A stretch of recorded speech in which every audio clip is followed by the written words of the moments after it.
Hello, friends. I am here today with a very special guest. Johanna has agreed to come and chat with me on this Friday. So thanks for coming to chat with me today. Thanks for having me, Steve. I'm so excited to be here. I was so excited you agreed to come on. I was hoping you would, but I wasn't sure. It's always a little intimidating, just kind of like you want to talk for a little while and everyone's kind of like, what? So it's awesome. I love talking. I think that's like one of the most fun things about BookTube is just getting to connect with other people who have other channels and having discussions like these. I think they're fun to watch, and I'm more than happy to participate. Awesome. So for people who aren't familiar with your channel, what kind of books do you normally read or what's kind of the focus on your channel? Yeah, so it's interesting because I think the focus of my channel has mostly just been fantasy with a little bit of sci-fi. It's interesting though, because last year, before I started a channel, I feel like I was branching out a little bit more and reading other kinds of genres and some other types of fiction and nonfiction and things like that. And for whatever reason, ever since I started my channel though, I've just wanted to focus mostly on fantasy. But the thing is, I think like even if I do branch out and read other genres, I find I always just want to go back to fantasy. Like that's Really? where my heart is. Yeah. Yeah. Have you always gravitated towards fantasy? Sort of, not really. Actually, no, I can't really say that. I sort of, I've had a love of, I've loved fantasy since I was a teen. I read The Hobbit and a little way through The Lord of the Rings, The Fellowship of the Ring and the Two Towers, and some other fantasy books. I read the Elric Saga, so some other Hmm. things. And when I was a teenager, and I spent time with a lot of friends who were huge fantasy lovers and LARPers and things like that, and gamers, D&D Yeah. players. So I was always immersed in fantasy culture since I was young. And I've always loved fantasy, not just the books, but just fantasy culture in general. So I think maybe that's part of why I love it. And then growing up on movies like Labyrinth and The Neverending Story and The Princess Bride and Sword in the Stone, things like that. So I think there are a lot of things that have fed my love of fantasy. But I did go through, I know, a great few years um, at one point where I was mostly just reading nonfiction Hmm. and not much fiction at all. So it's varied for sure. What about And you may, you? I've been reading lots of fantasy, and of course, I was a big Magic the Gathering player, and of course, all my friends are into that kind of thing. So I kind of gravitated towards fantasy, but now I kind of see that. Well, I think I've had some not so great experiences lately with fantasy. Um, Oh, wow. So, but I'm not terrible or anything. Just I kind of needed a break. So, I've been reading a little bit of horror lately and dabbing a little bit into science fiction. I want to read more nonfiction, but it's tough to Mm. read nonfiction when we're constantly being bombarded with the news and current events. So it's hard to hear more bad news. You know what I mean? Yes, Yeah. definitely. Definitely. Hmm. And Jay had a question. Can we get you to come over to the indie and small press horror and dark fiction? Yeah, I think that would be fun. Yeah. I definitely want to read a little, I definitely plan to read a little bit more horror this Mhm. year. That's not a genre that I've read a ton of. Actually, it's kind of funny because before I was a teenager, when I first started getting into reading, I was really into young adult horror. That was my favorite type of fiction. So I was obsessed with horror. Even as a kid, I loved horror a lot. So it's interesting that I don't read as much horror now, but I am taking a deeper interest in Stephen King, and I know that there's so much great indie horror that's out there right Mhm. now that I want to get into as well, that I keep hearing about. Yeah, and it's funny you mentioned the movie Labyrinth. That was a movie that I remember when I was younger and watching it. I think that's one of those movies that kind of gets lost in.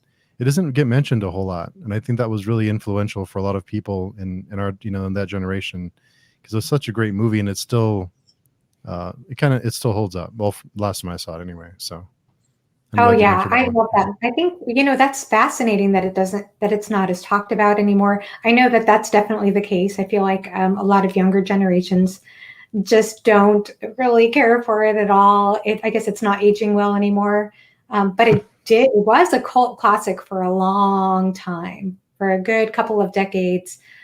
People were loving David Bowie and loving Brian Froud's artwork and Jim Henson's artwork, puppeteering in that movie. Mhm. So yeah. Yeah, it was great. And everyone who reads it must converse mentions Pan's Labyrinth. Yes, that's Yeah, actually one of my husband's favorite movies. Yeah, that's a I haven't, really good movie. I haven't seen that for a while. Hmm. And of course, David Bowie. You can't go wrong with David Bowie. I love David Bowie. I love him so much. Yeah, Yeah, I was so sad when he passed. yeah, that was really bad. That was really depressing. Mhm. And you mentioned your friends were into fantasy when you were younger.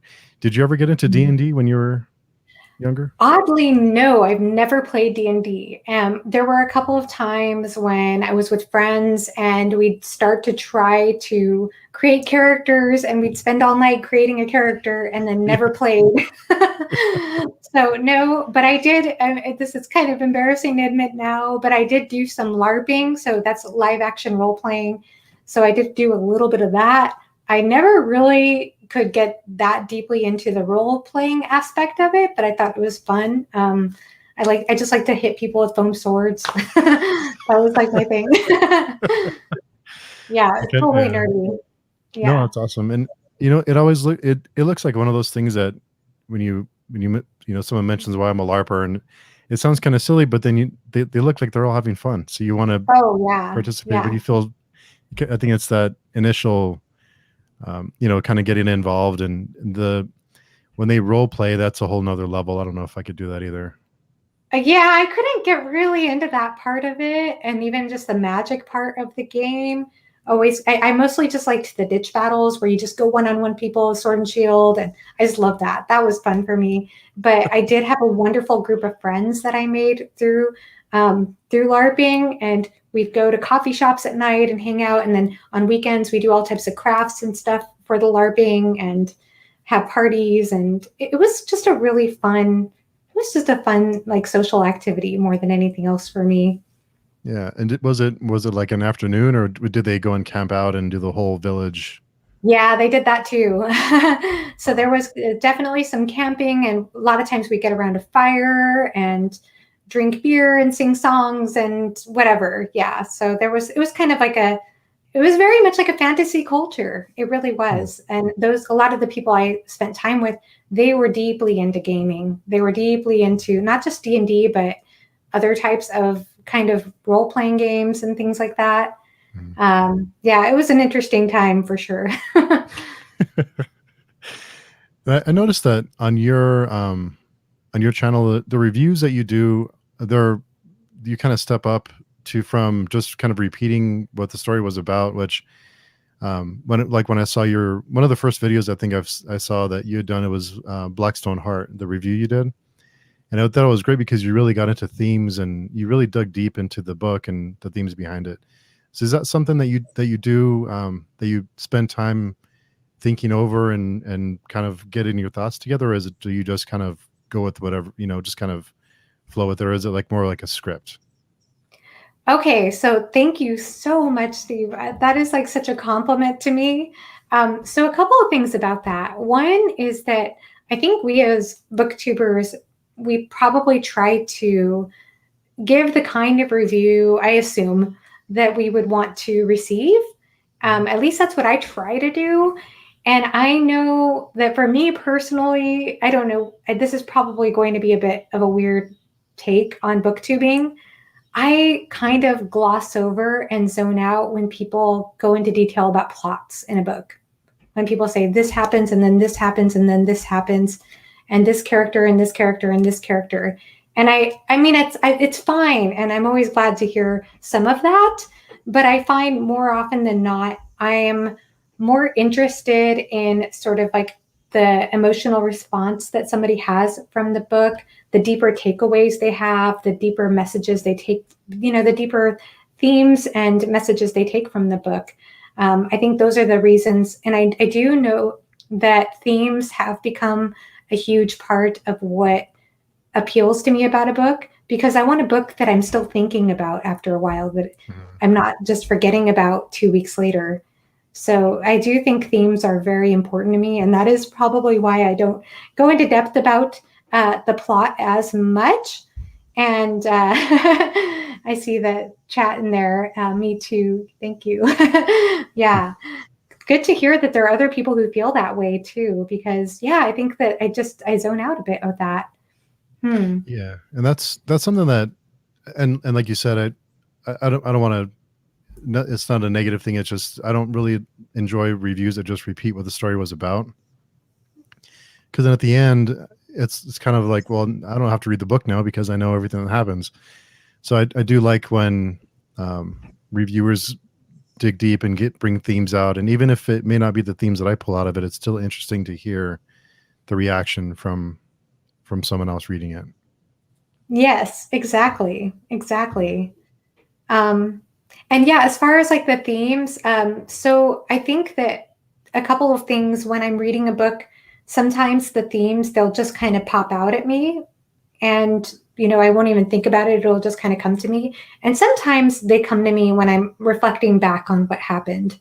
So, but as far as like having an organized format, I don't know that I do. I guess I maybe follow a pattern a little bit where I just generally want to talk at first about my general impressions of the book, and then maybe a little bit about the books, but the book's about. I do think it's important to touch on that a little bit. I just don't like to go way too in depth with that, and then go into the themes and deeper takeaways and things like that.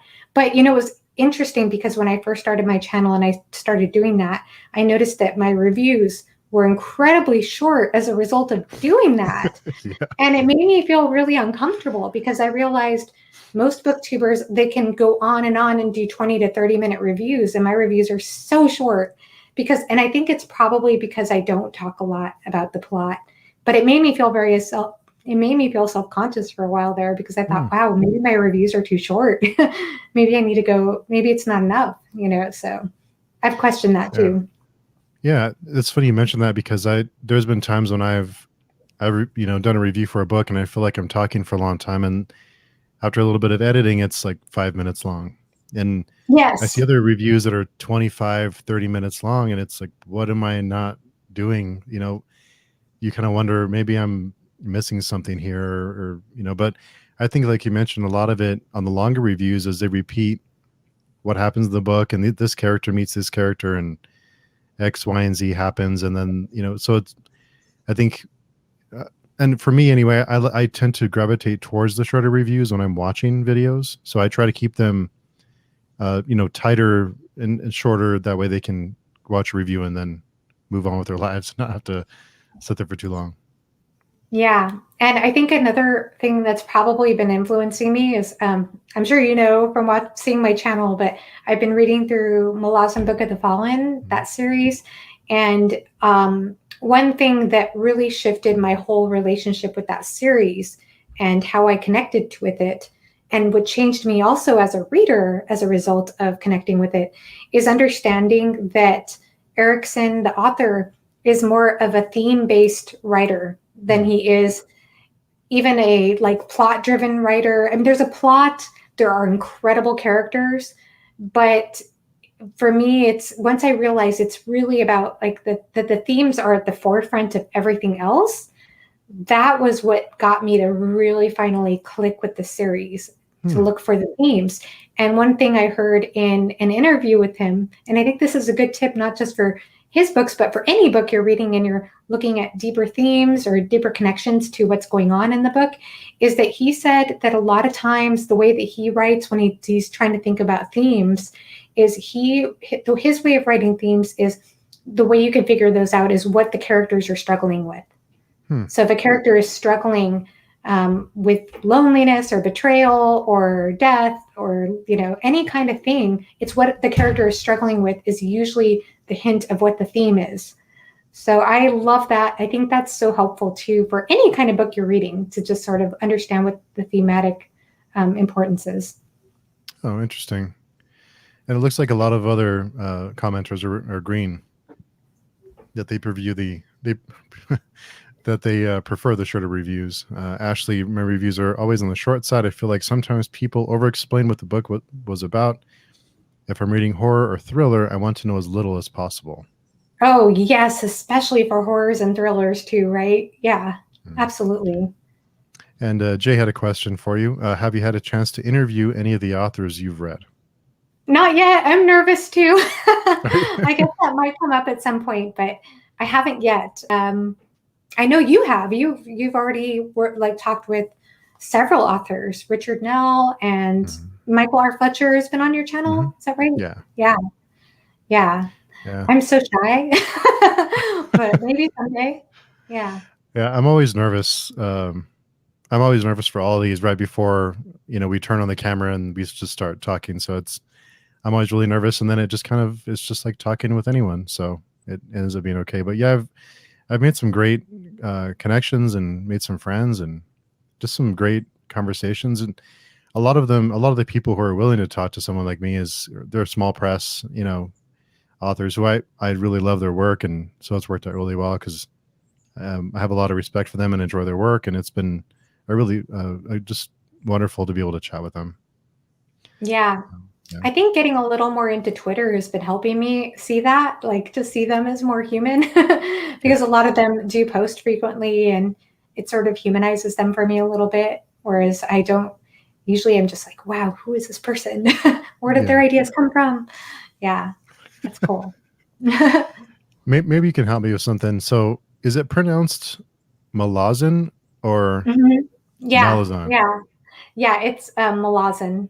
Okay. And I guess I used to call it Malazan, but apparently Erickson doesn't care. Like if you mispronounce it, it doesn't really matter that much. But I guess the idea is that like the city in Malaz Book of the Fallen is like the capital city or whatever is called Malaz City. So, but yeah, the idea is that it's Malaz, and I didn't know that for years, and I don't think it really matters that much. But yeah, that's how it's Interesting. pronounced. And Jay had a tip: start out in a group interview to get over the nervousness. That's a good idea. I Yeah. might have to try that sometime Yeah. for sure.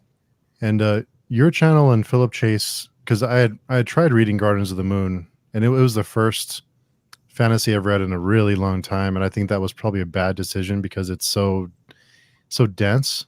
So it was a struggle for me to read it, and I was enjoying it, but it was just really dense, and I had trouble keeping up with it. So I'm after watching your videos and like Philip Chase and some other ones, I'm gonna give it a reread here in a couple of months. Start with the series and just take my time with it, and not put time limits on it because I hear so many great things about it that I feel like I'm missing out. Yeah, well, and I don't think every book is for everyone. Mhm. Um, it might not be for everyone. I did love Gardens of the Moon. And did I understand what was going on? Probably not half of it, but I did love it. And I think that's the interesting thing. I just finished book 7 in this Mhm. series, and I still don't understand a lot of what's going on. I really don't. But like I said, I think some of the themes that I have been able to kind of latch on to and the characters I love, I honestly love his character work. I really do. And his prose, like his writing style. So even though I don't really understand like half of it, I really don't, there's enough there that I do love that it's almost like for me, the experience of reading that series is kind of like jumping into another country. And I think you could have one of two experiences with that, maybe or maybe more. But on the one hand, you can have total culture shock and hate it. And I've had that experience before. I've been in another country before and hated it because I was in such culture shock and I didn't know what was going on and I couldn't understand what people were saying and I was so frustrated and I just hated it. So I've had that experience before. But then you could also have the experience of being dropped into another country, not know the language or anything, but just like be in awe of everything that you are experiencing. And so it's not to say that I don't have my moments of just like, I just really don't get it. Not like frustrations and things like that, or struggles with it, I should say. Mhm. But there's enough there that is so fascinating and wondrous to me that I'm kind of just okay with not knowing everything, if that makes sense. Yeah. And so that's how I see it. But I think, but I want to say that either experience to me is valid. So if like you hate it, that's a valid experience. And like I said, I just don't think that any book or series is for everyone. Yeah. And it's funny you mentioned not understanding. I think that was part of why I didn't enjoy Gardens of the Moon, because when I started reading fantasy, I wanted to know everything that was happening before I Mm, turned the page. So it's yeah. frustrating for me to not know what was happening, and I felt like I was missing something. So I kept going back and rereading. And I think that's just part of the journey, is just letting it unfold on its own. So Yeah. yeah, that's something that Yeah. I've tried to relax a little bit with and just go for the ride and not worry too much about knowing everything before I turn the page. Yeah, for sure. You have to let go. you and that's been hard for me at times too. I'm like sometimes like trying to want to go. I kind of want to go to the wiki or whatever the Malazan wiki. It could be challenging, but sometimes I do. Sometimes I do ask for help and ask for or ask questions or look things up. But for the most part, I just think that's going to be part of the experience. Mhm. Is just not knowing everything. And when I understood that Erickson was taking more of like a deconstructivist kind of approach to the series, he wasn't trying to do fantasy in the way that we expect fantasy to play out. That really put my mind at ease. I was like, okay, it's supposed to be this way. You're not supposed to totally get it. You're not supposed to have that kind of, you know what I mean? So for me, learning that gave me a lot of ease, but also understanding that it was like more of a theme based type of experience also gave me a lot of ease. So, like I said, when I read the books, the plot is going over my head a lot of the times. I'm trying to understand it, but it's hard. But a lot of times I'm really trying to focus on, okay, what are the major themes happening here? What are these characters dealing with? What are the questions that are coming up? So Mhm. that's kind of how I look at that. And especially for those reviews, which I'm sure you haven't seen because they have spoilers, those reviews are very, very theme based. Like I try to organize them according to themes. That's hard sometimes too, but yeah, that's kind of how I approach it. Yeah, in a book that big, it's hard to. Is it hard to break down the themes when the book is so long? Is that get difficult to keep track of all the different characters? So I know in Gardens of the Moon, there's a lot of characters in it. So is that Yes, difficult? for me, it was in Gardens of the Moon. I didn't have a problem with the characters, honestly. I just, for some reason, I was able to keep up with that one as far as characters were concerned. I guess because I'd read A Song of Ice and Fire before, so I was used to working with lots and lots of characters. But then when I picked up book two and I was introduced to a huge, like an even bigger cast of characters, and then book three with another huge cast of characters, I did feel overwhelmed. I did. I was like, I was freaking out. Yeah. So it's hard to explain this because I think you definitely have certain characters that are more prominent than others, and some that are more secondary. But yeah, I mean, you will see it. You will see the kind of the themes emerge, especially because this is the narration style is like third person deep. So even though we are switching around to so many different characters, he's giving you a lot of italicized quotes of what characters are Mhm. thinking, and there's like the questions they're coming up with and the struggles they have. And I feel like if you really just look at their thoughts, it becomes pretty clear, and also the relationship dynamics. Now, I don't think the relationship dynamics, they do show up in book one, but I don't feel like you really see it. I think it really moves forward a lot more as you go on in the series. You start to see these pairs of characters and these like friendships emerging, these relationships emerging between different characters, or this sort of like the band of brothers in the army, that kind of thing. So you start to see how that works. But again, I don't want to oversell Malazan because I just know it's not for everyone. I know Yeah. Mike from Mike's book reviews is reading it right now, and he's sort of having an up and down experience with it, Yeah. which is an honest experience. And I think, like I said, every experience is valid as far as that's concerned. Sure. And Saf had a comment. Not understanding, is it part of fantasy, might actually give it a try. Very intimidating. So for someone who's new to fantasy and they came to you and said, recommend a book to me that I can get into fantasy with that's not too complicated or it's not too much, what would you recommend to someone like that? Probably a Sanderson book, like Hmm. Warbreaker. That's a pretty easy, I would say Warbreaker, the standalone. Now, I'll be honest, I have become a little burnt out on Sanderson because I read so much of him at the end of last year.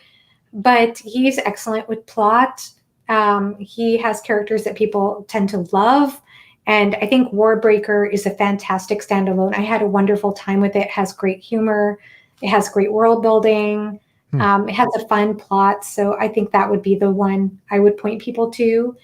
And if people want to go a little more complex, but maybe not Malazan complex, although it's very genre bending, I would recommend the Dark Tower series Hmm. at least as far as I am right now. I just finished book 3, and I've been very impressed with Stephen King's layered narrative, his character work. I think that I have a whole new respect for Stephen King after finishing the 3rd book of that series. So, because we just started our group read of the series, and all of us were a little confused. All the first time readers were a little confused with the gunslinger. Mm. So now that you've finished book 3, do you see the gunslinger differently? Yeah, I definitely think it makes it. Well, I guess I understood it was kind of more surreal and kind of weird. I mean, that was my experience of the Gunslinger, and it definitely leaves you with a lot more questions than answers. Um, I mean, it's still. I definitely think I would enjoy that book more on a reread. To be honest Hmm. with you, I wasn't totally sold on the Gunslinger when I read it. When I read it, I just didn't feel compelled to continue the series right away. And it wasn't, I waited for a long time. I waited at least a year. And Oh then I had wow. heard so many good things about book 2 in that series that I finally continued.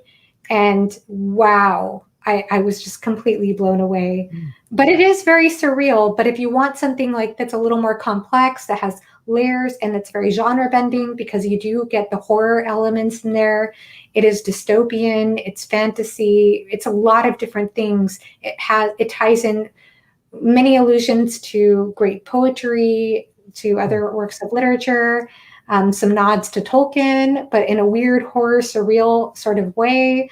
So I think that Stephen King is incredible, and his character work, in my opinion, I know people, well, I shouldn't say compare him to other authors, but honestly, in my opinion, I think some of the characters in The Dark Tower so far, some of them, not all of them, but some of them have been some of the most realistic, gritty characters I've ever come across in a fantasy book. Hmm. Wow. Yeah, yeah. Like they have blown my mind away. And I did read one other Stephen King book. I read 11/22/63, which is also one of my favorite books. I love that book. It's about this time travel book, basically going back to, well, the basic plot is to go back and see if the person can prevent the assassination of JFK. And I loved that book. That was such a fun ride. But the character work in that book compared to the Dark Tower, there's no comparison. The Dark Tower characters, even Roland, who in the Gunslinger, I just wasn't totally crazy about in the Gunslinger, even he has completely grown on me after book 3. Wow. Yeah. So I think half of our group had read the series before, and the other half hadn't, and they warned us just stick with it. The gunslinger's confusing. They kind of told us it's almost like a prologue, but it'll Yes. make sense later. So we've kind of just said, okay, we're not going to know what's happening, but we'll keep going. So I Yeah. hear everyone just rave about the Dark Tower series, so I'm excited. Yeah, well, I'm excited, and I've only finished the 3rd book, so I haven't read on yet. But if it keeps going the way it's going, I'm probably going to be recommending that series to a lot of people. Hmm.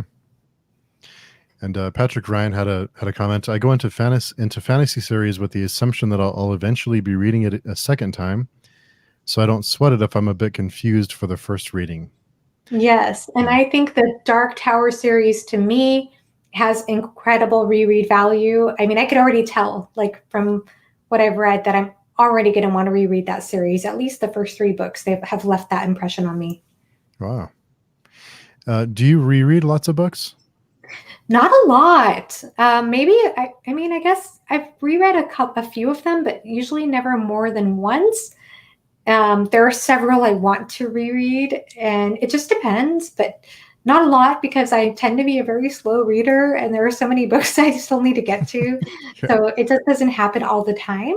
But I have found that certain books have been incredibly rewarding on reread. So, Hmm. and that's something that definitely is a huge indicator to me that a book is good is if I can see myself reading it again and loving it as much or more the second read. And I mean, this is where I'm a little weird because honestly, when I finished the Gardens of the Moon, I did have the feeling as soon as I finished that book that I could reread it. Like, actually, as soon as I finished it, I kind of wanted to go back to the beginning and reread it. Hmm. And so that left a very deep impression on me. But I know that's not a popular opinion. I have a weird, unpopular opinion about Gardens of the Moon because that's generally seen as one of the not so good books in the whole series. In fact, that one, just like the Gunslinger for the Dark Tower series, it's often seen as like more like a prologue. A lot of people could say the same thing about Gardens of the Moon. I know Philip Chase has said that, and but I loved it. I absolutely loved it. Hmm. And The World According to Jay mentions the only reason horror readers like a lot of characters is because they know more people will be killed. Yeah. Yeah, I love that too because it raises the stakes too. So if you're only following one main POV, you know that they're probably going to be safe the whole entire time. But if you're following multiple POVs, then you know that anybody is at risk. So Yeah. I appreciate that too. I think Raven Shadow series by Anthony Ryan is good for someone just getting into fantasy. Have you read any Anthony Ryan books? I haven't yet. I've heard fantastic things about that author. I think didn't Yolene? I think Yolene has recommended one of his books from Yolene Reads. Yeah, we she had this the Raven Shadow series on her list of books that she wanted to finish. So we decided to start a group a group read together, and we read Blood Song, and then we Blood read Song. Tower That's Lord. fun. Yeah, Blood Song Yeah. is excellent. One of my favorite books. Really, really good. Yeah. How was the rest of the series? So did you read on in that series or? Yeah, we just finished Tower Lord is the second book in the series, and that was good. It wasn't as good as Blood Song because Blood Song it's hard when you set the the you set the bar so high. The second book is it's tough because you have such a great first book. But I am starting Queen of Fire. It's the third and final book in this series. I have to start that here soon so I can catch up. But yeah, it's I'm excited to read it. And he does have a new book. I think Pariah just got released Okay, cool. Yeah. recently. So, Yeah, I'll but have to yeah, check that that's author out. He's definitely somebody I'm interested in. yeah. I really liked Blood Song. Really good stuff. Yay, Brandy. I hope you love the Dark Tower series. I really want to continue it. It's been so hard to fit in other books on my TBR. Yes, The Gunslinger is hard to get through, but it may be because it's not a real book. Stephen King used to write snippets of it for a Hmm. magazine. Okay, then put them all together. I didn't realize that. How Yeah, interesting. I think somebody mentioned during our meetup. I forget who because we had Summer from Cozy Reading with Quaker Cats and Jeff Lane, the author, and I think one of them mentioned that, or maybe it was Kayla Lenzen mentioned that he initially wrote them as short stories or as poems that he put together. So I Mm, think, wow. and they said that might be why it feels a little disjointed. Yeah, and I think I heard, if I'm not mistaken, that he wrote The Gunslinger when he was very young. I think like 17 or Yeah, something. And then he didn't continue the series for many years until many years after that. And wow, do we see his growth as a writer. Fantastic writer. yeah, it's crazy that he wrote that at 17. Yeah. If you have Recently, not read Mira Grant's horror, she is not afraid to kill her characters. Okay, I haven't read Mira Grant. I'm trying to think if I know that name. Yeah, I I'll have love to an look author for it. though who's not afraid to kill characters. So it's nice when death means something. Yeah, definitely. Mira Grant, I'll have to check that author out. I don't think I've heard of them before. It sounds Something. familiar, Yeah, but I'm not sure. sounds a little familiar. Uh, Recently, you made a video that kind of got to me a little bit because you had mentioned feeling like you have trouble keeping up with other because you don't read as fast as other booktubers, so it's hard to keep up. And Yeah. I think that's something that not a lot of people talk about, and that you have this feeling like you're not reading fast enough, and especially these really long fantasy books. It's hard to get through them, and it's hard to get through them and really absorb them because you can read them really fast and not get as much out of them as you could be getting. So you know when you take your time and you read them.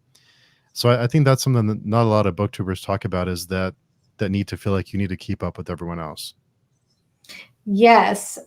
So reading speed is something that's close to my heart. It was one of the many reasons that I was very intimidated to start a channel. For one thing, I'm not the biggest book collector, though that's changing. I seem to be collecting more books now. I don't have the fancy shelf behind me yet, but I will get there. And two, but reading speed is a big one for me because I am a very, very slow reader. It does take me a long time to get through a book compared to most people.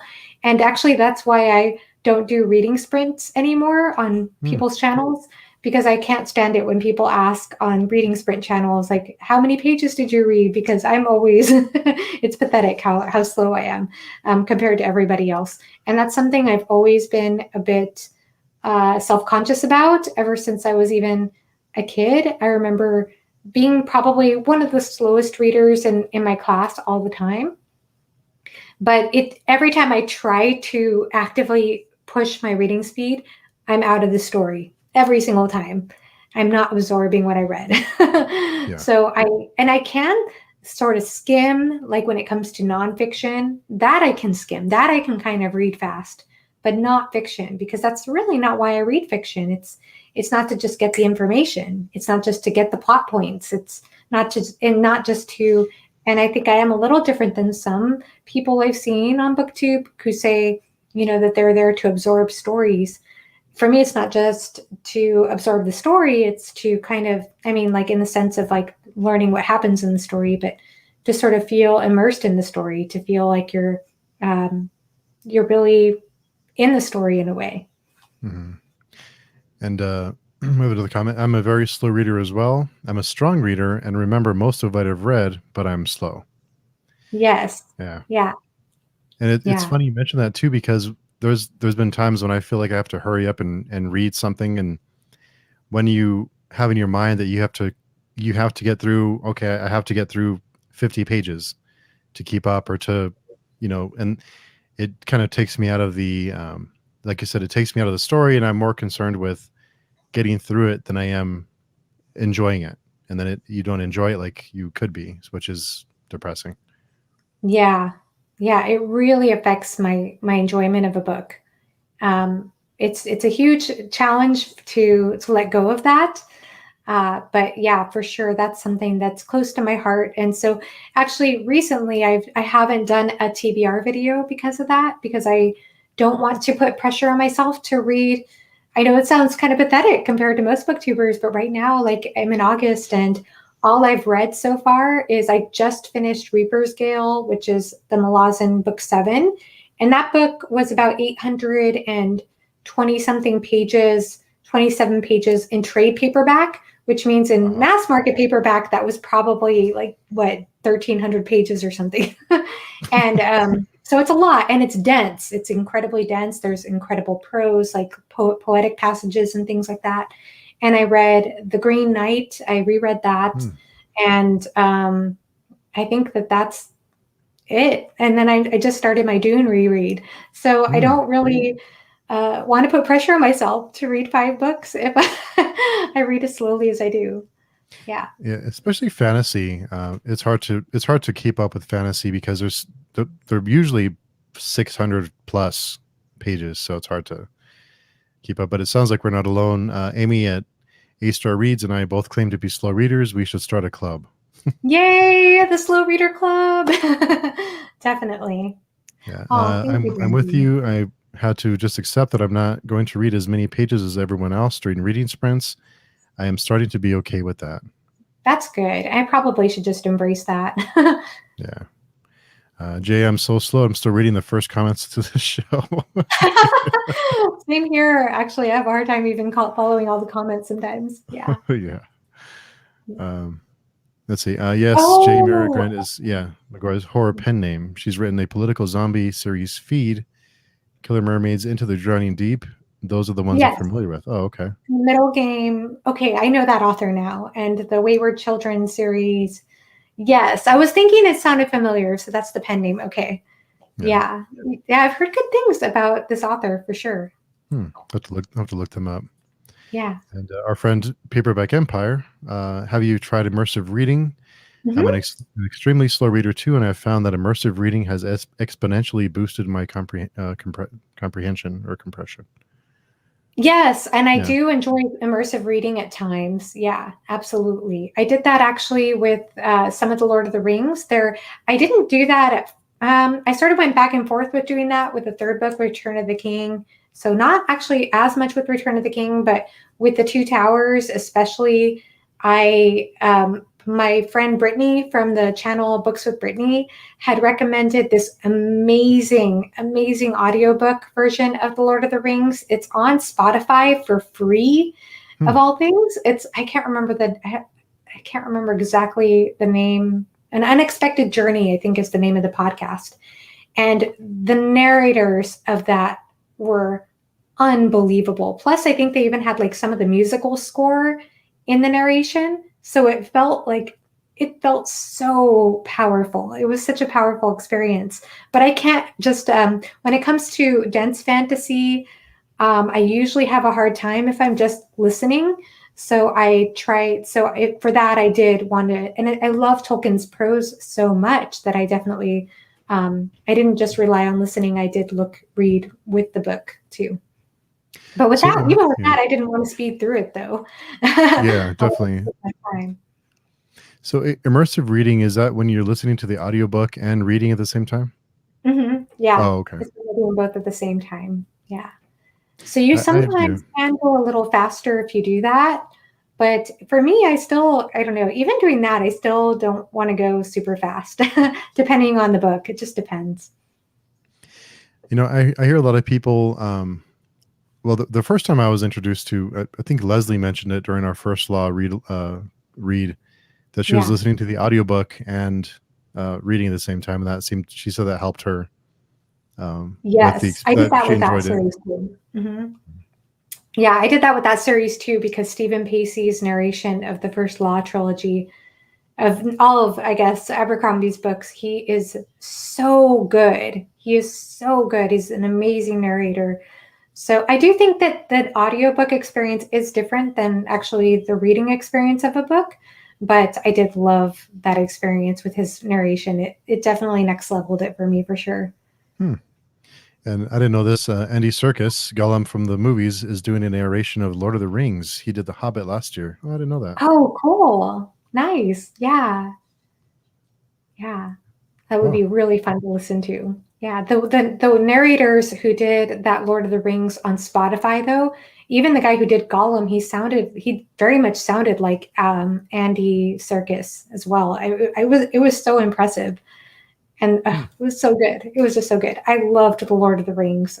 Such an amazing, amazing work of literature. hmm.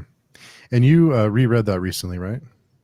Yeah, so the story with that is that I didn't finish it in high school. I read The Hobbit and I read The Fellowship of the Ring and The Two Towers. And then I got to Return of the King. And I just don't have a good excuse for this, but I didn't finish it. I was just kind of distracted by other things as a teen, I guess. And then every time I'd return to The Lord of the Rings, I kept thinking I'd have to start from the beginning. So I reread The Hobbit and then I'd reread The Fellowship. And then I couldn't, for some reason, I just kept getting stuck. So this year, it was my commitment. I am going to complete The Lord of the Rings. So I made it a big commitment.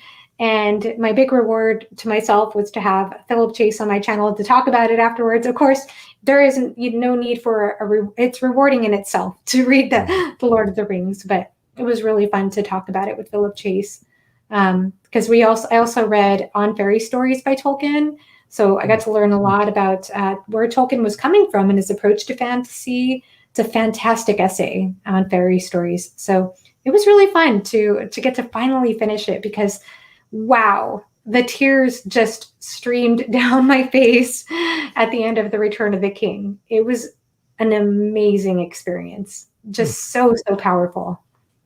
How different? I'm sure it's hard to remember what that experience was like when you were younger, but was it a different experience now that you're older and you have a chance to go back and reread it?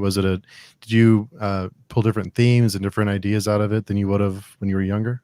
Yeah, actually, I did for my Fellowship of the Ring book review. I did actually call it comparing it Lord of the Rings as a teen versus as adult or something like that on my channel. But yeah, I did feel like the experience was very different for me because I remember when I was a teen reading that book, there were certain parts of the book that I didn't connect with as much. For example, the council that in the middle of the book, the Council of the Ring, where they try to decide what to do with the ring. I remember as a teen, I got so bored and impatient with that chapter. It felt like it was going on forever, and I thought, just hurry up, figure out what you're going to do with the ring. Um, and certain things that I didn't know about that were going to happen shocked me a little bit more as a teen, but as an adult, some of those things they didn't shock me as much, and I loved that chapter a lot more because I think I had an even deeper appreciation for what Tolkien was doing with the different characterizations of the different races and things like that.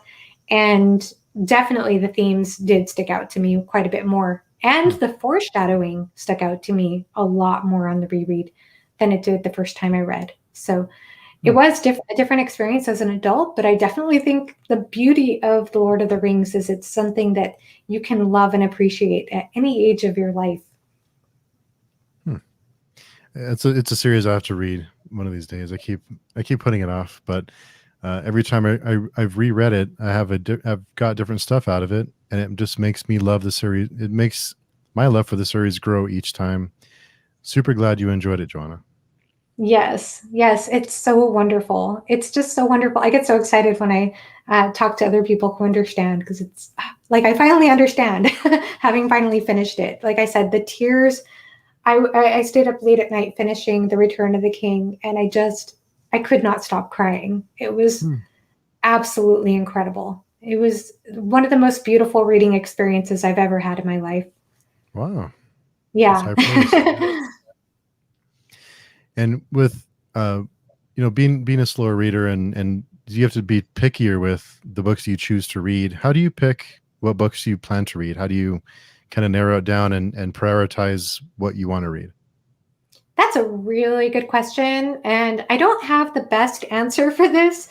So I guess there are a couple of things that kind of help. One is that I did make it my goal this year. Well, I made two goals my goal this year. One was to finish The Lord of the Rings, which I did. And the other goal was to finish Malazan Book of the Fallen. And that's been a huge commitment because those books, especially as you go on, I just finished book 7. Like I said, they just get bigger and bigger. They get thicker and thicker. So they are like two books in one for the last few books of the series. And Erickson even said that he considers the last few books to be more like two books in one. They're very, Hmm. very thick, dense, heavy books. There's no other way to say it. They really are. But they're amazing and they're incredibly rewarding. And so I have made it my mission to complete the series this year, and that has meant taking a lot of other I, books I would otherwise love to read off my TBR plate. So I'm prioritizing that. I already finished The Lord of the Rings, and then aside from that, I definitely need to get back to the Dark Tower series. So those are kinds of the things I'm working around. And aside from that, there are some other books I definitely want to read. And I'm actually going to be talking about this. I filmed the Moody Reader tag. I haven't posted it yet. I keep on putting off posting it, but I did talk about how kind of spoiler for that video, I guess, how I do kind of sometimes my mood dictates what I read in very unexpected ways. So sometimes I'll be certain that the next book I pick up is going to be this book. and then suddenly I'll finish the book I'm reading, and my mind will be like, no, it's not. You're reading this instead. So sometimes my mood just kind of swings me in a direction I'm not expecting. Mhm. Um, but yeah, I think you're right. Like I am very purposeful because I am a slow reader, so I do have to be very purposeful about what I choose to pick up, and I'm very careful.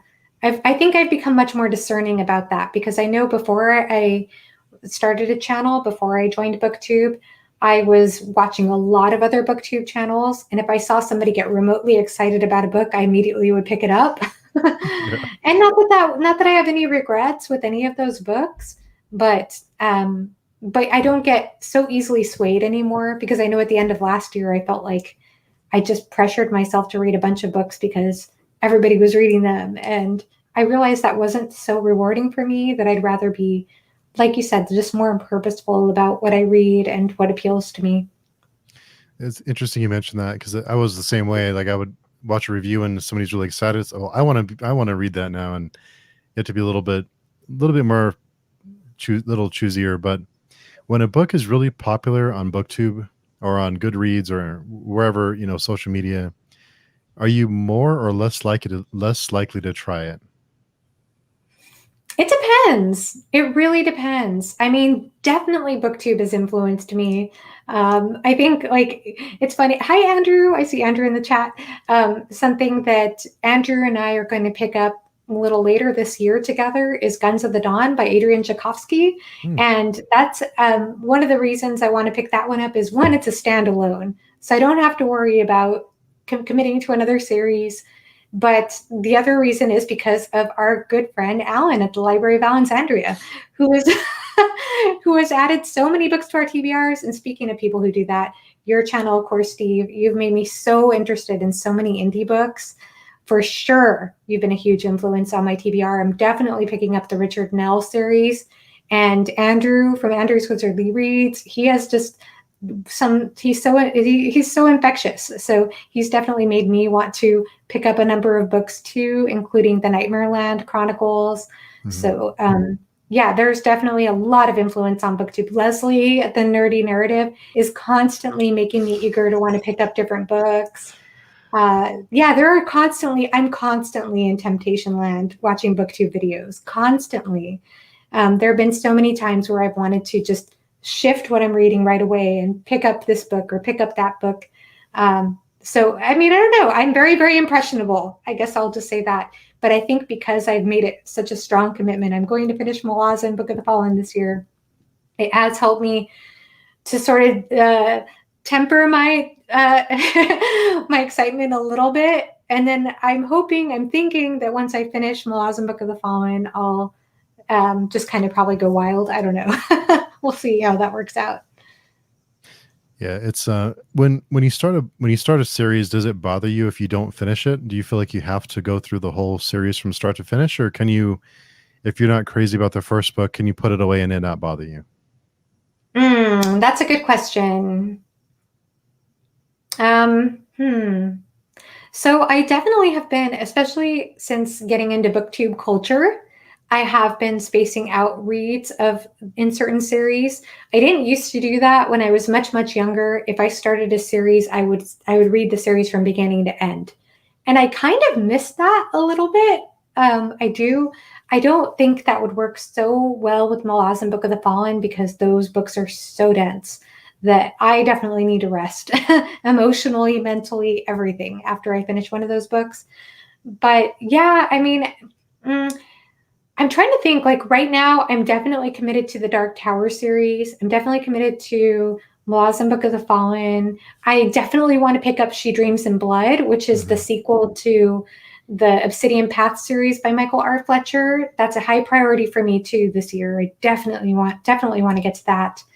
I'm rereading Dune right now, and I'm hoping to maybe read other books in that series eventually, but I'm not going to prioritize that right away.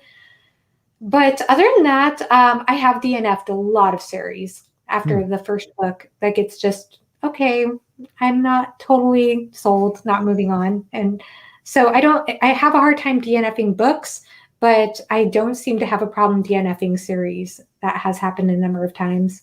Hmm. And Jennifer mentions I use a random number generator to choose what I read next, so it's always a surprise. That's a great idea. I love that. Yeah. Excuse me.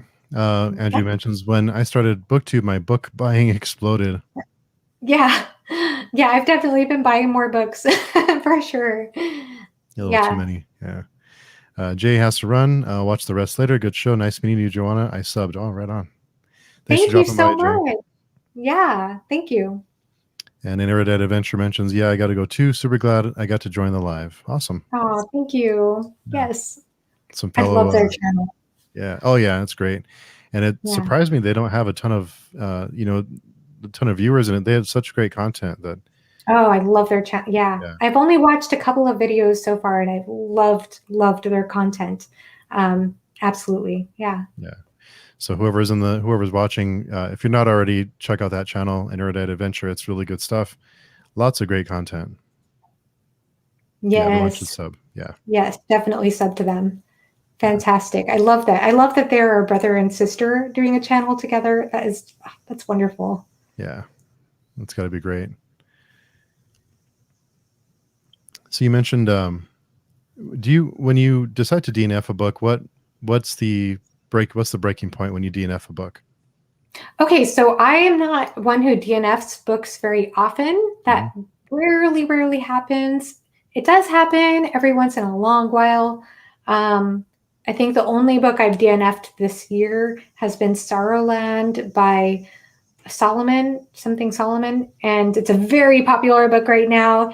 But I realized I wasn't in the right headspace for it. I started the audiobook because I thought, okay, I can have another audiobook going for now. And it was a good audiobook, but I just realized I wasn't in the right headspace for that book. So I did DNF that, I guess, after a couple of chapters. It's a little easier to DNF an audiobook, in my opinion. It was on Scribd. I didn't buy it. But as far as like DNFing a book, like I said, that doesn't happen very often. The last book I can remember DNFing was Fireborn, which Mm. is a young adult book that's very popular. I know Alan from the Library of Alexandria loves that book. Leslie from the Nerdy Narrative is reading that soon. A lot of people have been hyping that book up quite a bit. I picked it up when it first came out in 2019, got 50 pages in, and just wasn't feeling it. So I turned it back into the library. But yeah, I don't DNF books very often. It doesn't happen very often. I do what I try to do though is I'm trying to get better about allowing myself that freedom though. And I Hmm. think my rule of thumb is usually with a fantasy book, if I'm not into the story after 100 pages, and I know that's a long time, but if I'm not really into it after 100 pages, then usually I don't think it's going to be work for me. And with a YA book, which I don't read as much YA anymore, but for a while there, I was reading a bit more YA. It would be after 50 pages. So I give it a shorter amount of time. Um, but as far as series is concerned, like I said, it took me a long time to continue The Dark Tower because I just didn't feel compelled to pick up the second book. So it's hard to say. Like with that book, I don't know why. I think maybe I was looking more for classic fantasy at the time, which, of course, if you read The Gunslinger, that does not follow classic fantasy at all. It's very genre bending, very dystopian, very horror based. And I'm not a big fan of dystopian. I think Hmm. that Stephen King might actually be changing my mind about that, but I'm not generally a big fan of dystopian. So that was a hard one for me to decide to continue. And I wasn't sure I wanted to follow just one character.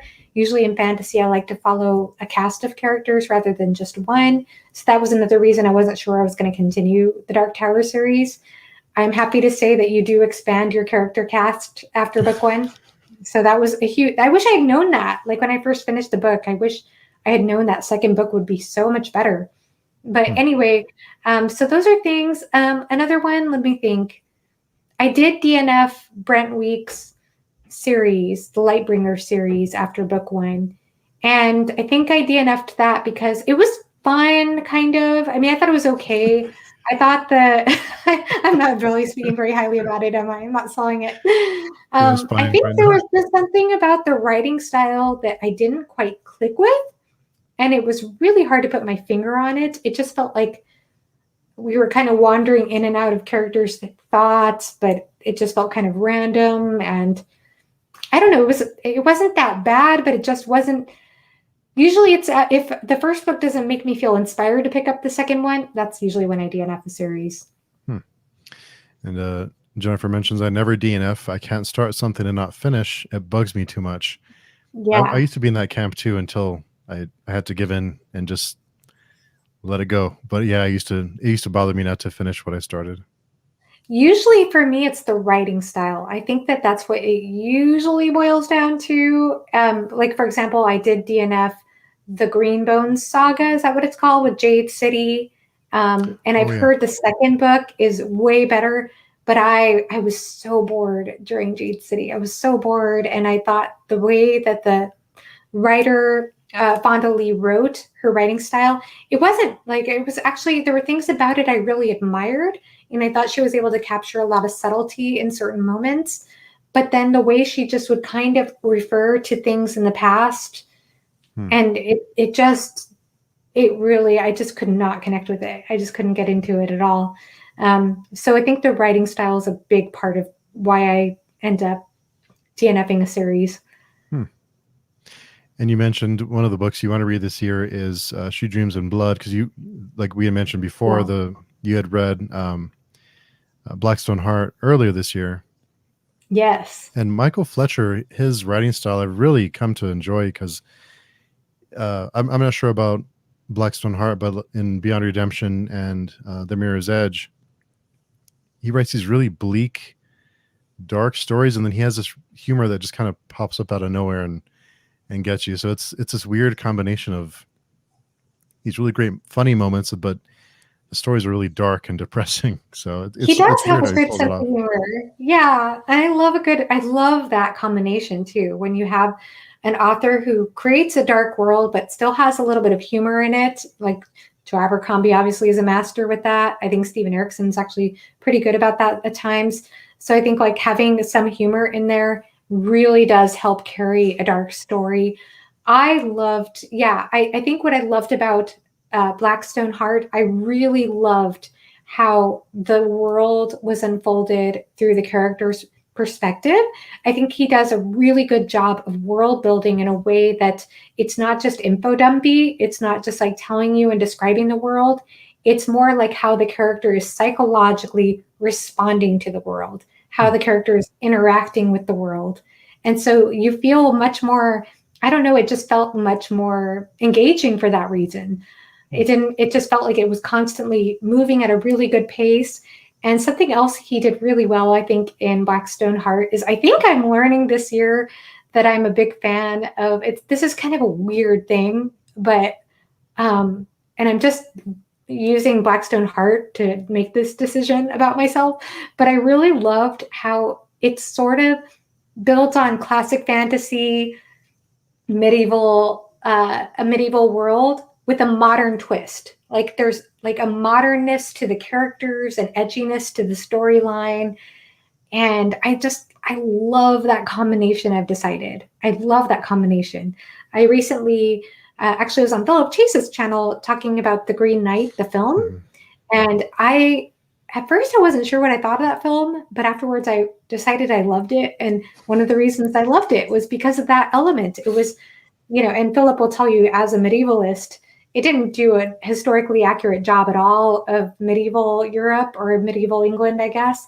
But I love that combination, like the combination of the modern and the medieval. I just think that's so cool. I don't know why. I just love that. Yeah, I wanted to watch that video, but I want to see the movie, so I Yeah, had you to have put to it in see my the watch movie later. first. Yeah. Yeah, watch the movie first for sure. How Mhm. close was it to the book? Was it pretty close? Oh, nothing like it. Oh, okay. Well, okay. The poem, it is and isn't. So they're really the way I see it is that there are two different types of adaptations.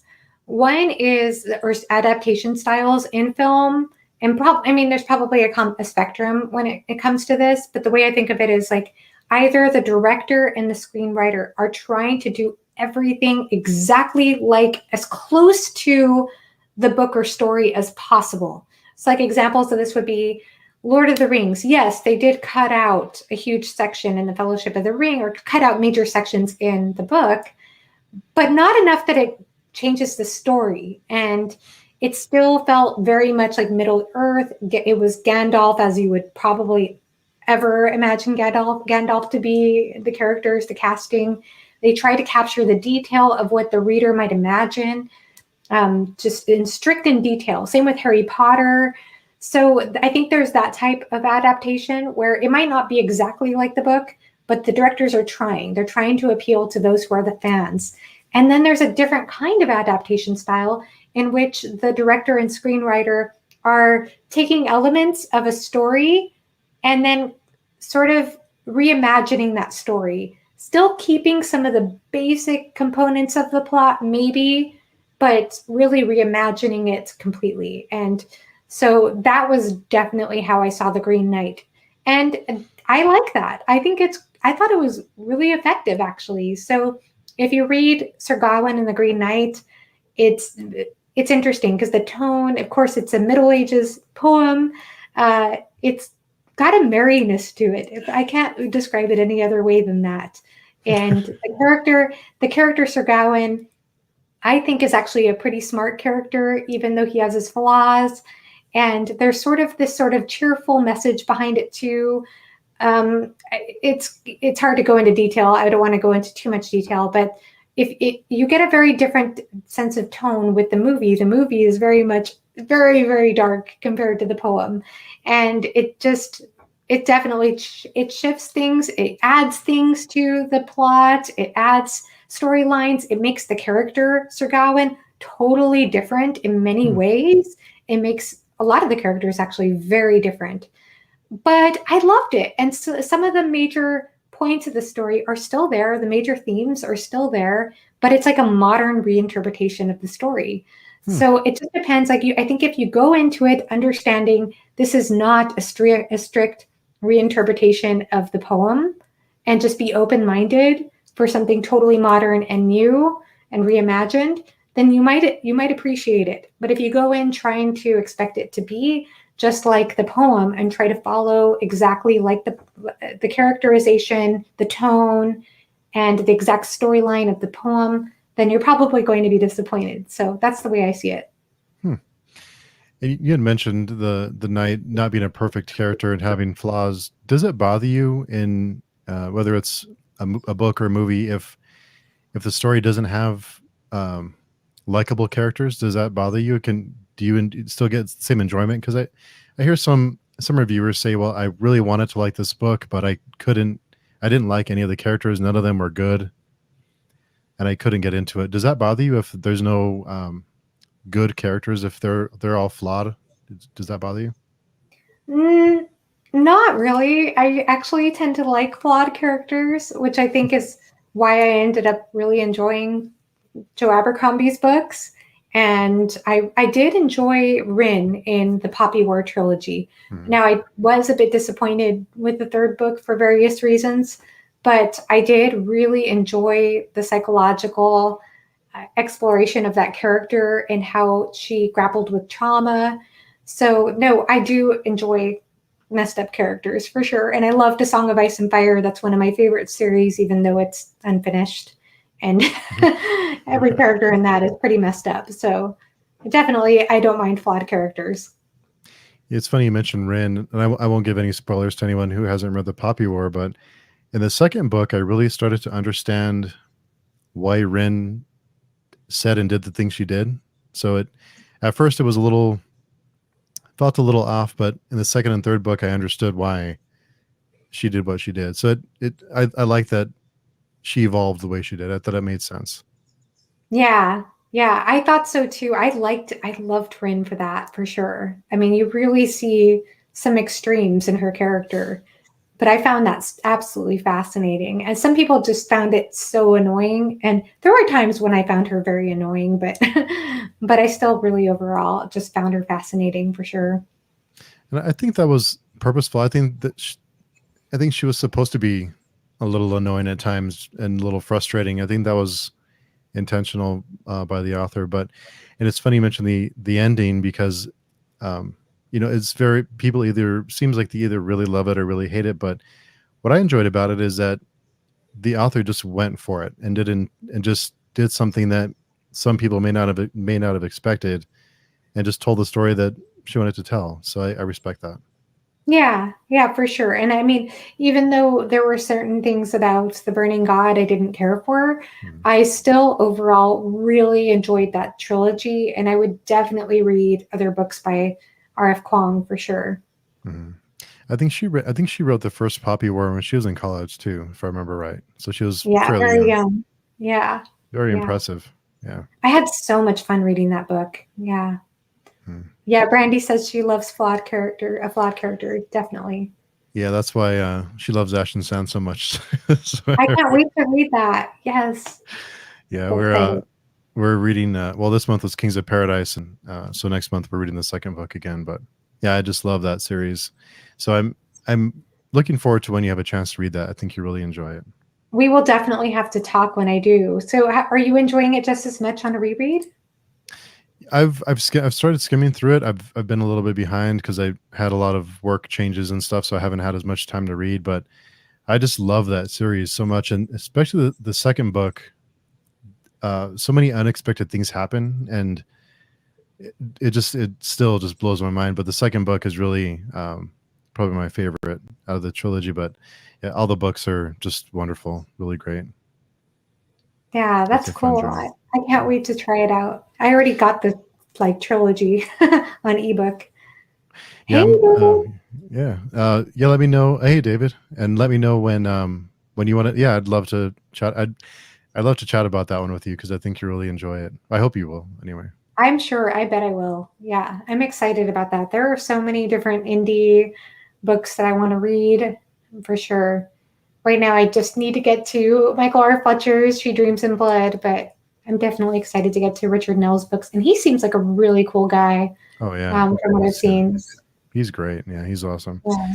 I get a little nervous talking to him because he's just so interesting. You meet those people who just have all these cool things, and they're very insightful, and he's just really great to talk to. Just even even when we've just chatted back and forth, he's been really funny and really great.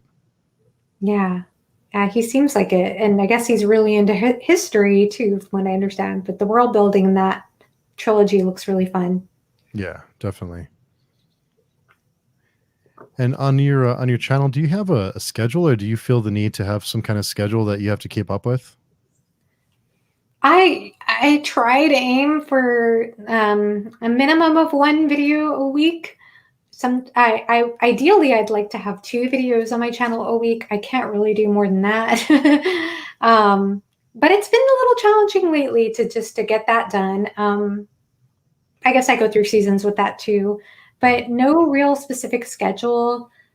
No, not really. Yeah, Yeah. it's tough to keep up with everything else going on, and that's why like what Andrew does is so impressive, that he's so consistent and so many videos, and uh, all his videos are thought out, and you could tell he puts a lot of time and effort into them. So it's really impressive that he's so consistent with them. And there's a few channels that do that, but Andrew specifically is just a machine. So it's Yes, just he is. He is a machine for sure. Yeah. yeah, Yeah. really great stuff.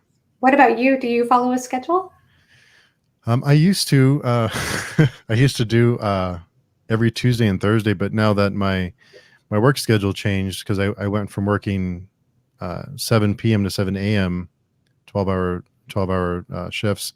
Now I'm Monday through Oh, Friday, so I'm still adjusting to sleeping at night and having I had my reading time and everything scheduled, and now it's just out the window. So I'm still getting a hang of this new way of life when I get to sleep at night. So it's, yeah, that's crazy. So you were nocturnal before? Is that right? yeah, I would well on my days that I worked, I would of course sleep during the day, but then on my days off I would switch, and I would go to bed about 2 or 3 in the morning and sleep kind of halfway through the night. So I would try to go back and forth, but it was still kind of tough. Wow, that's amazing. Yeah. Yeah, it was rough. Yeah, But yeah. and it's we mentioned fantasy, and something that I've gotten a little I won't say annoyed with, but something that's kind of bothered me in reading so much fantasy is the tropes that keep getting, you know, the certain tropes that we keep reading over and over. That's why it's given me a new appreciation for Abercrombie, because the way that he flipped all those tropes on their heads and these Yes. really clever ways. So Yeah. I've found a new appreciation for Abercrombie as I'm reading more fantasy. Yeah, for sure. Hi, John. Hey, John. Yeah. Yeah, I think that can always be fun for sure. I think that's also another reason that I've been appreciating what Stephen King is doing in The Dark Tower and Erikson and Malazan. So, yeah, I don't know. I think I like classic tropes, so I'm not an anti-trope person, but I can definitely understand how it might get a little repetitive after a while with certain books for sure.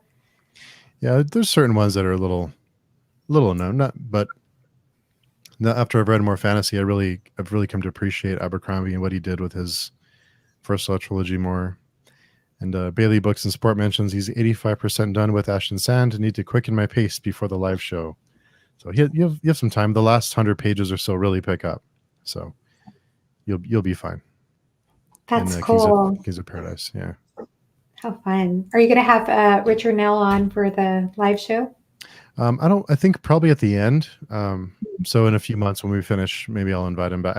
I always hate to bother him because I feel like I'm always asking him for things. So I just try to leave him alone a little bit, because we did the Ash and Sand spoiler filled discussion with Petrick, and I had a blast with that. So I try not to bother them too much, because they have books to write and things to do. So I try to I try not to bother him too much. I found that Oh, too. I find that too about Abercrombie. He's one of the first fantasy series that I read. Now that I read more, I appreciate First Law even more. yeah. Yeah. I'm so excited to read on. All I've read so far is the original First Law trilogy and Best Served Cold. So that's all I've read of Abercrombie so far. Hmm. But I just received the Heroes in the mail the other day from my friend Zara. So I'm hoping to get to that eventually. I won't be able to get to the Age of Madness release that's coming out this month, I guess. But I'm excited to hear people's reaction to it, because everyone who loves Abercrombie, the thing I hear the most about him is that his writing gets better and better with each book.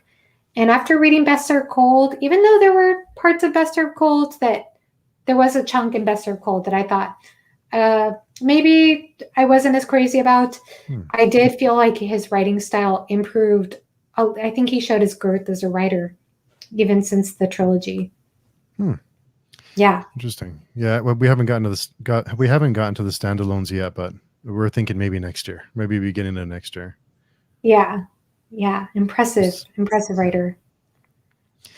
And before I let you go, I wanted to ask you about music, because you're a big. I've correct me if I'm wrong, but you're a big music buff. Yeah. Yeah. So Sure, you can say that. I wanted to ask you for your favorite composers. Oh, okay. Oh, my favorite composers. Um, well, I guess I mean I love Beethoven, honestly, because I mean his Sixth Symphony, as I've said before on my channel, is one of my favorite musical works of all time. But I mean I love a lot of his other works too. I love all his symphonies actually. And actually another piece by him that I really love, you should check out. By the way, I wonder what you'll think of it, is the second movement of his Seventh Symphony. It's Let me got this, I could send you a link too so that you could check it second out. movement of the second movement of. His Seventh Symphony. Okay, Yeah, here we go. it's got kind of like a darker feel to it that Hmm, I think you might like. awesome. It's pretty cool. It's pretty cool. So I love, of course, Beethoven. I love Claude Debussy. It's another favorite of mine. Just I love his music so so much. I love Dvorak. Hmm. I love let's see, Richard Strauss. I haven't listened to all of his music, but I do love some of the operatic music of Richard Wagner. Um, yeah, I love Mozart, of course, and man, what else? I'm trying to think of other ones. There are so many, I'm sure, that I'm not thinking about off the top of my head. Um, hmm. Do But you those are listen ones to? that you can find. Mhm. Oh, I'm sorry. Do you listen to music while you read? No, definitely not. Yeah. And honestly, I've been really, really not so good about listening to a lot of music lately. I Hmm. really need to spend some time doing it.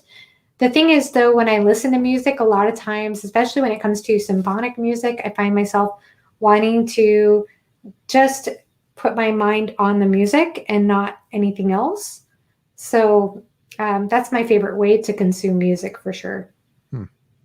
And Yeah. when you listen to modern, like if you listen to pop music that's on the radio, does it bother you or can you just let go and enjoy the music for what it is? Because I noticed my wife Brandy's a big musician and she went to school and so sometimes I see her kind of judging the newest popular pop music because she has that mind and I don't have that mind, but knowing Mhm. music and the way that structures and things like that, can you just enjoy music or do you always kind of break it down and kind of analyze it that way?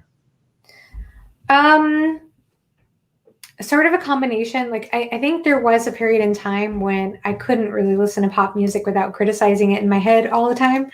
Uh, and nowadays, I don't listen to a lot of pop music, and the reason why is because I guess because I've trained myself to listen to music so much when I was in college, I can listen. Usually, if I listen to a pop song, it'll be stuck in my head for like months. So I just I get tired of it really really fast. I can get tired of a pop song usually. I can appreciate it and like really I can actually really appreciate pop music. But sometimes with most pop music, not all of it, I tend to get tired of it very fast. Hmm. And I can't usually pay attention.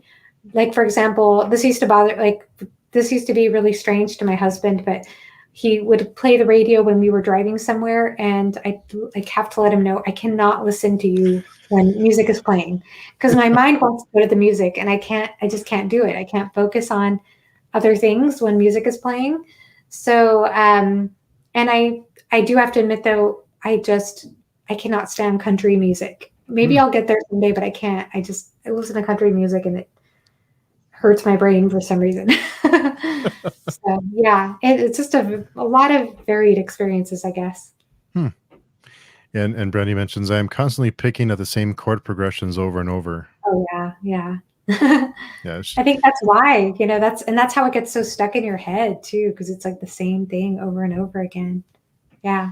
yeah, and especially now with all the different software that they use, they just pick out, they just cut and paste, instruments, and so it is the same thing over and over again. And I think they engineer it now to be catchy and to stick in your head for months at a time. So Oh yeah, definitely. Definitely. They are feeding off like music psychology for sure. yeah, There is a science to it and they know how to market towards that science. And that's also why I get bored very easily. Whereas with a lot of classic music, it is more complex and that's always a harder sell for people. They're like, I just can't really absorb it or take it in. But if you start training yourself to do that, then after a while, you're not going to want to listen to anything else because it's kind of like you get used to that complexity, I guess, or come to appreciate it more. and a critical dragon says, "Great discussion, Steve and Joanna. Sorry I have to leave, but it is 1 a.m. here. Have a fantastic weekend. Thanks for staying up late with us." Thank you so much, AP. Great to Yeah. see you. Well, Joanna, I want to thank you for agreeing to come on and chat with me. It's always fun chatting with you, and I wanted to learn more about you and your channel and your reading habits and things. So I want to thank you again. It's been great. Great. Thank you so much, Steve. This was so much fun. So good to talk to you too. Yeah. And it's always great. Like you had mentioned earlier, it's always great getting to know different, making those connections and just learning about different people and different perspectives. It's always really interesting. So it's always fun. Yeah. Yeah. Wonderful. Cool. So thanks again, everyone, for tuning in and your comments and your chat. Really enjoyed it. It's great to So talk to you all. Thank you all so much for watching. yeah. So thanks, everybody. Have a good weekend. Bye.